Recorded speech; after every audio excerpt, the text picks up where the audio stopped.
नमस्कार, मैं जनता शिवम गौतम। और जिस तरीके से अशोभनीय कार्य करने वाले अशोभनाथ और सोमनाथ भारती जो आम आदमी पार्टी के एमएलए हैं, उत्तर प्रदेश में जाकर एक कोतवाल को इंस्पेक्टर को धमकाते हैं और उससे पहले सीधे तौर पर वहाँ के मुख्यमंत्री के लिए कहते हैं कि तुम्हारी मौत निश्चित है। और इसके साथ साथ वो एक और बड़ा अपराध करते हैं। उत्तर प्रदेश के अस्पतालों का बिना बुलाए इंस्पेक्शन करने के नाम पर वहाँ एक स्टेटमेंट जारी कर देते हैं कि इन अस्पतालों में कुत्तों के बच्चे पैदा होते हैं। और इसके बाद शुरू होता है उत्तर प्रदेश के लोगों का इस सोमनाथ भारती नाम के तथाकथित वकील को कानून सिखाने का काम।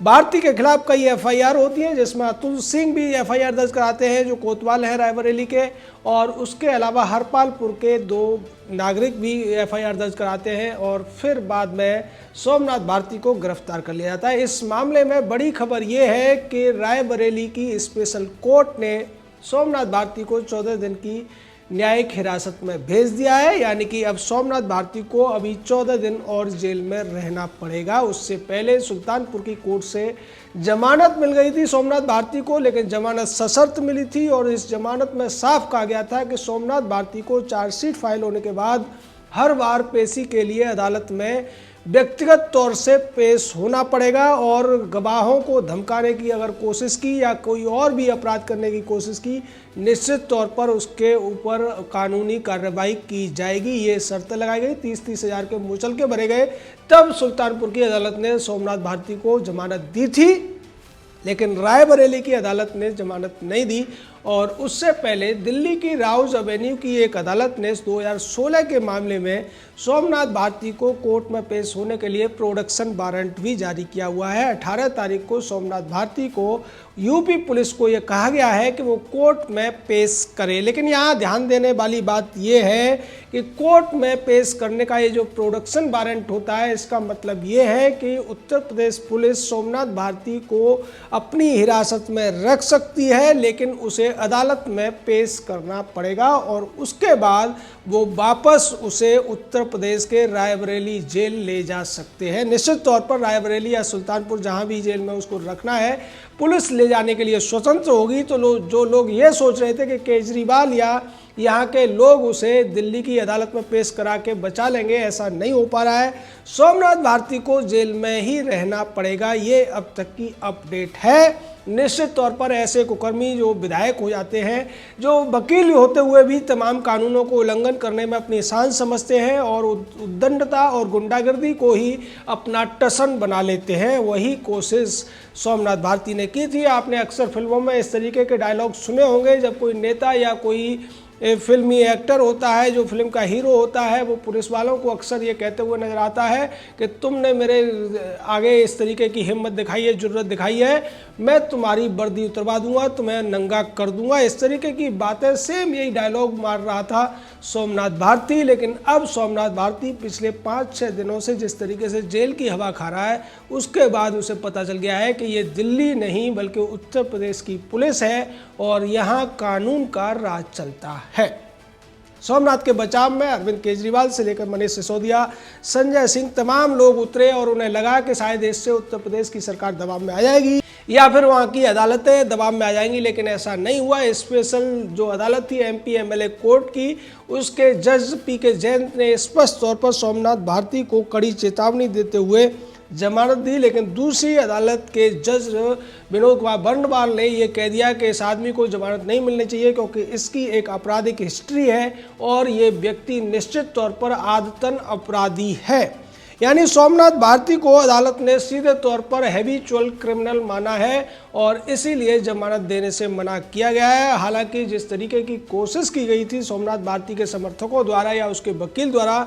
दिल्ली की राउज एवेन्यू कोर्ट में ये कहा गया था कि चूंकि सोमनाथ भारती इस मामले में वांछित है और सोमनाथ भारती को उत्तर प्रदेश पुलिस ने न्यायिक हिरासत में रखा हुआ है, इसके बाद राउज एवेन्यू कोर्ट के स्पेशल जज ने ये कहा था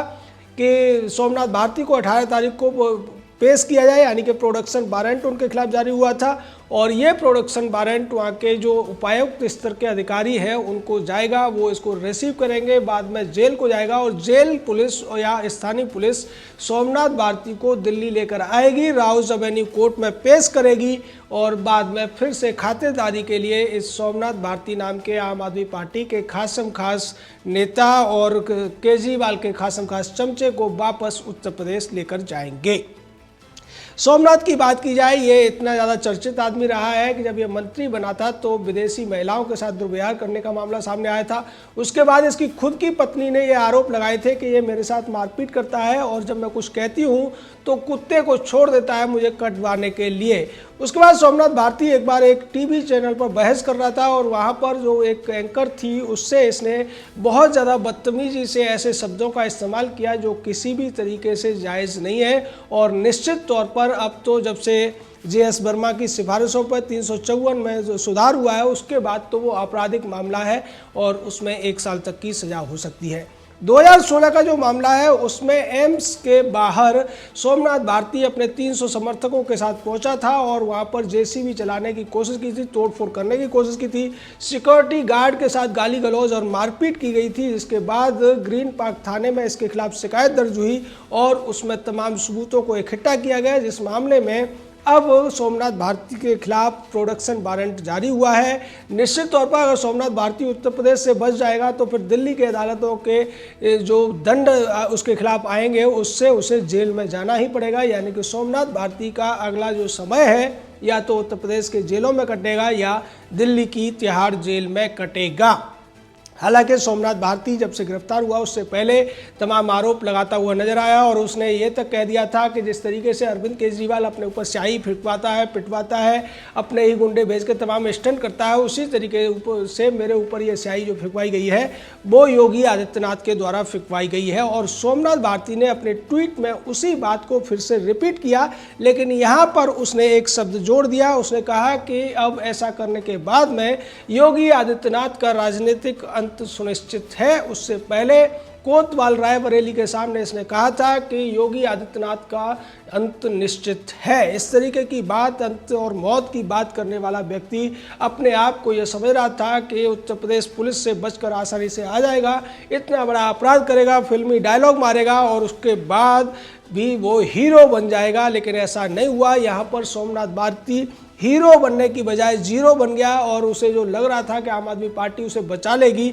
आम आदमी पार्टी भी पूरी तरीके से लाचार साबित हुई है। अरविंद केजरीवाल ने हालांकि तमाम व्यंग करने की कोशिश की और यहाँ तक कह दिया कि योगी आदित्यनाथ को अगर स्कूलों में सुधार सीखना है तो वो मनीष सिसोदिया से सीखे, उस मनीष सिसोदिया से जिसके बारे में तमाम लोग आज स्कूलों में पढ़ने वाले बच्चों के माता पिता उसे कोसते नजर आते हैं। स्कूलों को उसने खतरे का एक तरीके से पूरा का पूरा सिस्टम बना दिया है, क्योंकि उन स्कूलों में जिस तरीके से छतें बनवाई गई हैं पत्थर की टुकड़ी और गार्डर लगा के, उसके बाद बच्चों का जीवन खतरे में पड़ गया है। उसमें एक बड़ा घोटाला मनीष सिसोदिया ने किया। उसके अलावा जो स्कूलों में जो कमज़ोर बच्चे थे उनको ज़बरदस्ती TC थमाकर बाहर भेजा गया और ओपन स्कूल से उनके फॉर्म भरवाए गए, जिससे कि दिल्ली के स्कूलों का रिजल्ट बेहतर हो सके। साथ ही साथ दिल्ली के 2-4 स्कूलों में बड़ी बड़ी बिल्डिंगें बनवा दी गई अपने निजी ठेकेदारों के माध्यम से, जिसमें बहुत मोटा घोटाला किया गया। इतना बड़ा घोटाला कि 20,000 रुपये स्क्वायर फीट के हिसाब से भी पेमेंट इन स्कूलों में हुए हैं। निश्चित तौर पर ये इतनी महंगी रकम है जिससे कि बहुत बड़े बड़े अपार्टमेंट बनते हैं, आलीशान कोठियाँ बनती हैं, उनका भी खर्चा इतना नहीं आता है। तो ये सारे घपले करने वाले मनीष सिसोदिया की तारीफ कर रहा था अरविंद केजरीवाल, लेकिन यहाँ पर उन तारीफों का भी कोई असर नहीं हुआ और अरविंद केजरीवाल का पूर्व मंत्री और खास विधायक इस समय उत्तर प्रदेश की जेल में है, 14 दिन की न्यायिक हिरासत में है और दिल्ली की अदालत भी उसको अपने यहाँ हाजिर होने के लिए प्रोडक्शन वारंट जारी कर रही है। निश्चित तौर पर अब तक जो कुकर्म सोमनाथ भारती ने किए थे उनकी सज़ा मिलने का समय आ गया है। आचार्य चाणक्य ने एक बार कहा था कि अगर अपराधी को 12 साल के भीतर सज़ा मिल जाती है तो इसको बेहतर कहा जा सकता है, लेकिन ये जो सज़ा है 12 महीने के अंदर मिलनी चाहिए। अगर 12 महीने के अंदर नहीं मिलती है, 12 साल के अंदर मिल जाती है, तब भी ठीक कह सकते हैं। और यहाँ सोमनाथ भारती ने जो कुकर्म किए हैं उसकी जो गाथा है वो करीब 6-7 साल पुरानी है, लेकिन अब उन सभी कुकर्मों में इसको सजा मिलने का समय आ गया है। और इस मामले में जिस तरीके से उत्तर प्रदेश पुलिस ने तत्परता दिखाई और इस अपराधी को बचकर नहीं निकलने दिया, इसके दबाव में उत्तर प्रदेश पुलिस नहीं आई और इसने जो धमकियां दी थी, जिस तरीके से लोगों को बरगलाने की कोशिश की थी, जो गाली गलौज की थी, अब उसकी सजा सोमनाथ भारती उत्तर प्रदेश में भुगतता हुआ नजर आ रहा है। जिस तरीके की शर्तें इसकी जमानत में लगाई गई हैं, उसके बाद तो ये निश्चित है कि सोमनाथ भारती आगे से इस तरीके का कोई अपराध करने से पहले 10 बार सोचेगा। और उसे ये भी समझ में आ गया है कि उत्तर प्रदेश की पुलिस को फिल्मी अंदाज में धमकाने की कोशिश अगली बार वो करेगा तो और भी ज़्यादा खतरनाक अंजाम हो सकते हैं। निश्चित तौर पर सोमनाथ भारती एक विधायक था, इसलिए बच गया। अगर वो इस तरीके की हरकतें करते हुए उसके खिलाफ पुलिस ने नरमी नहीं बरती होती तो जिस तरीके से वो गाली गलौज कर रहा था, स्थानीय लोग उसकी कुटाई भी कर सकते थे, क्योंकि उत्तर प्रदेश के लोग जानते हैं कि जो उनकी माँ बहन या उनकी अस्मिता पर सवाल उठाते हैं, जो उनकी संस्कृति को गाली देते हैं, उन लोगों के साथ कैसा सलूक किया जाता है। और ये बात शायद सोमनाथ भारती को संजय सिंह ने नहीं बताई होगी। संजय सिंह भी वैसे सुल्तानपुर का रहने वाला है और सुल्तानपुर में कई सारे केसेस होने के बाद संजय सिंह को भी दिल्ली भागना पड़ा था। ऐसी स्थिति में सोमनाथ भारती को सुल्तानपुर रायबरेली जाने से पहले संजय सिंह से वहाँ के हालात का जायजा लेना चाहिए था। और निश्चित तौर पर जिस तरीके से उसके ऊपर जिस व्यक्ति ने स्याही फेंकी थी, उसको स्थानीय विधायक ने, हरचंदपुर के विधायक ने 51,000 रुपये देकर सम्मानित भी किया था। यानी कि स्थानीय लोगों ने उस व्यक्ति को सराहना की थी कि एक व्यक्ति अगर उनके इलाके को आकर गाली देता है, उनके लोगों को आकर गाली देता है, तो उसके साथ जो सलूक किया है उसका मुंह काला किया गया। और मुंह काला करने पर स्थानीय विधायक द्वारा सम्मानित करना ये बताता है कि इस पूरे मामले में स्थानीय लोग सोमनाथ भारती के इस पूरे दौरे से खुश नहीं थे और उन्होंने उसको सबक सिखाने का काम किया है। सबक तो सोमनाथ भारती को उत्तर प्रदेश की अदालत ने भी सिखा दिया है। सुल्तानपुर की अदालत सशर्त जमानत देती है, लेकिन रायबरेली की अदालत ने उसे जमानत नहीं दी। और अब सोमनाथ भारती को उत्तर प्रदेश पुलिस की कस्टडी में ही पेश होना पड़ेगा राउज एवेन्यू कोर्ट में 18 तारीख को। जय हिंद, जय भारत।